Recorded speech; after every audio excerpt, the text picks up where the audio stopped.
Today we're living longer than ever. The challenge is no longer living longer. The challenge is how to make those years as happy, healthy, and productive as possible. Meet Dot Benson. I'm Dorothy Benson, and I'm 94 years old. And what you're referring to is quality of life. And you're also chairman of the board for the Council on Aging. For the Council on Aging, yes. And here at the Benson Center? I'm on the nonprofit board here with a friend called Friends of Benson. Tell us a little bit about your activities on behalf of senior adults. Well, I got interested in being a senior advocate I was already a senior about 30 years ago, and got associated with the Council on Aging. And that got me started as a real advocate for seniors. And at that time, that was when we decided that we needed to do something about it, because there were so many seniors in Fulton County, but no facilities. There were a few, I guess you might call them senior centers, in basements of churches, and that was about it. And so we went to Fulton County commissioners and told them that, we needed to do something about it.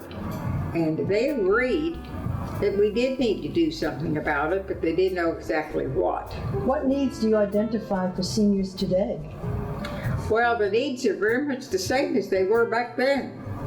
Although we've improved, we've gotten a lot of things, but the senior population just keeps growing. And so more money is needed each year to put towards meeting these needs so that the quality of life of seniors doesn't deteriorate. Could you list some of those needs for us? Oh, sure. I would say the primary need, of course, is transportation. Because without the transportation, you can't get to a lot of the other things. Socialization is real important. Nutrition is real important. Health is real important. And of course, that's the reason we have the Meals on Wheels and these other facilities that supply needs. But if you can't get to them with transportation, they don't do you any good. So we still have the need for transportation. We have the need for food, for nutrition. We have the need for health care. We have the need for home care so people can stay in their homes longer, not have to go to nursing homes. So the same needs are there, and they just keep growing because the population keeps growing. How are we meeting those needs? Well, we're not meeting some of them real well. However, I do have to say that the county is trying.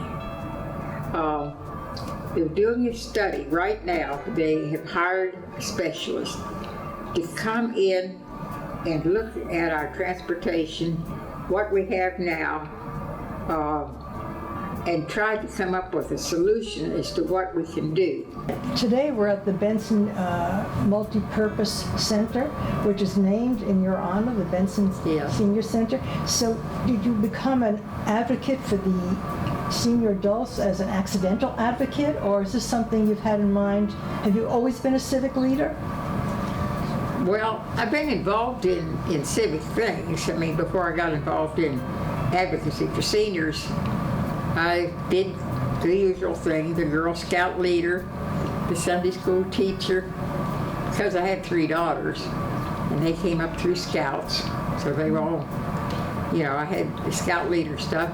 Then I taught horseback riding. I taught the Atlanta Pony Club for over 50 years. And as a matter of fact, we had our 50th anniversary here at the Senior Center. And of course, that's for children, but we rent out the Senior Center to other organizations. Well, here at the Benson Center, there's a wonderful stained glass window that you created. Dorothy Benson created it. So how did you become involved with making stained glass? Well, that's one of the activities that I do now, and I've been doing it for a little over 35 years now. when we started to build the center, I thought I would like to have something in the center. And so I actually have done 6 panels that are here in the building. 3 of them are now around the swimming pool area, and then there's 3 others in various places. And I've also got a large window that I put in the Alpharetta Senior Center. Alpharetta Senior Center is where you're teaching. That's where my class is. And we would like to have a class down here at the Benson Center, but we have so many things going on down here, there's not enough room. Back in 1986, which was quite a while ago now, you started looking into senior centers. How did you get the idea for the type of centers we have here in Atlanta, in Fulton County particularly? Well, you know, all we had here was those little centers in the basement of churches. So we knew that they had some centers somewhere else they had to have. And so the Council on Aging sent letters all over the United States to find out what other cities, what other states had. And when we heard from Baltimore, we found out that they had what we considered the Cadillac of the multi-purpose centers. And so we wrote Baltimore and asked them about their centers and could we come and see them? And they said, oh yes, do come up and see us. We'd love to have you come. So 40 of us got on a bus and rode to Baltimore, and we had one, it was a Fulton County man go with Michael Hightower, and his aide, Valerie Wilson, and then Diane Williamson from the Council on Aging, and all the rest were seniors or caregivers. And we rode this bus up to Baltimore. And they had one multi-purpose center in the city of Baltimore, and that was the Waxford Center. And it was really a nice center. It was in downtown Baltimore. It took up about a city block. It was a 3-story building, as I recall. And it had a small swimming pool to do exercise in. They had lawyers that helped the seniors, had a cafeteria where they cooked the meals, served lunch each day.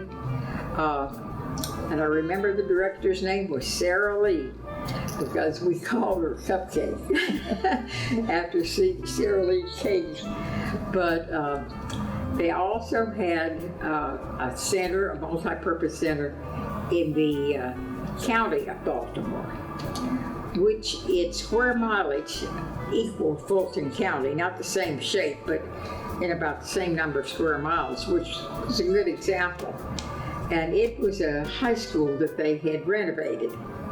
And they had all different activities for seniors in that building, like woodworking, artwork, dancing. And I know the gymnasium, they were having dancing the day that we were there, and also served us their lunch. They had a cafeteria.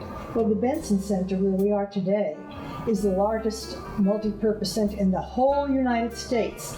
And I'll bet we have something that no other center has, and I think you know what I'm referring to. The bocce court. Tell us about bocce. Well, I will have to tell you about bocce because that's something fairly new to us too. And I guess it's an Italian society, came to us and said, how would you like to have a bocce court? And we said, what's that? And so they explained to us what it was and said, well, we'll build it for you. So they came and built us a court. Well, it really made a big hit because it's a wonderful exercise for seniors. And so they built us the court, taught us how to play, and we got started. And it really took off. And so Sandy Springs said, well, that's wonderful that you have that bocce court, but it needs to be upgraded, and you really need 2. So they gave us a $10,000 grant to build a new bocce court and to upgrade the one we had. And just 2 weeks ago, we had the grand opening. I know there was a tournament in which you played the mayor. Tell us who won. Well, it's embarrassing. It's embarrassing for the mayor, not for you.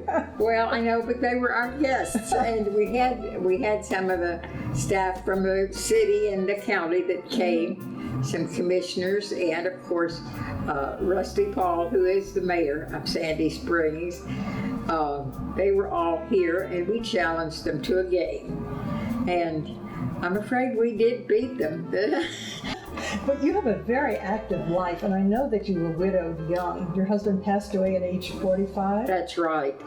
Have you ever been interested in getting married again? Not really. I've gotten used to living alone, and I enjoy it, and I keep busy with all these other things. I really have a busy life.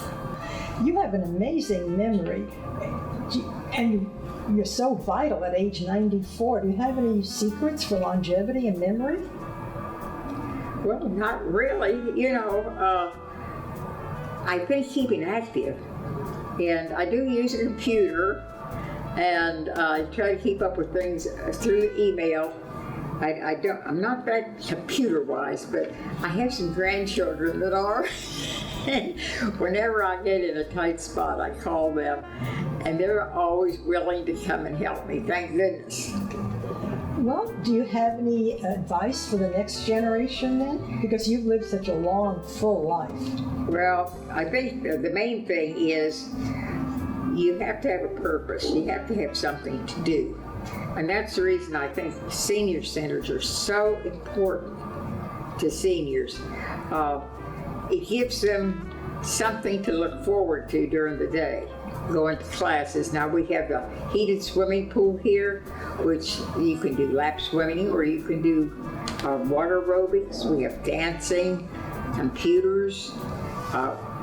This is Thursday today, and every Thursday we have free movies here, and they're good movies. They're not, just junky movies. They're really good movies. I've been to some. So there's many things to do at a senior center. And I think that's the secret, is that you have to have a reason to get up in the morning. If you don't have a reason to get up, why get up? And I think that's the secret. You've got to be interested in something. Well, with all your activities, how would you like to be remembered? My goodness. Well, I think really, I would like to be remembered that I help seniors. I really do. I think that's important.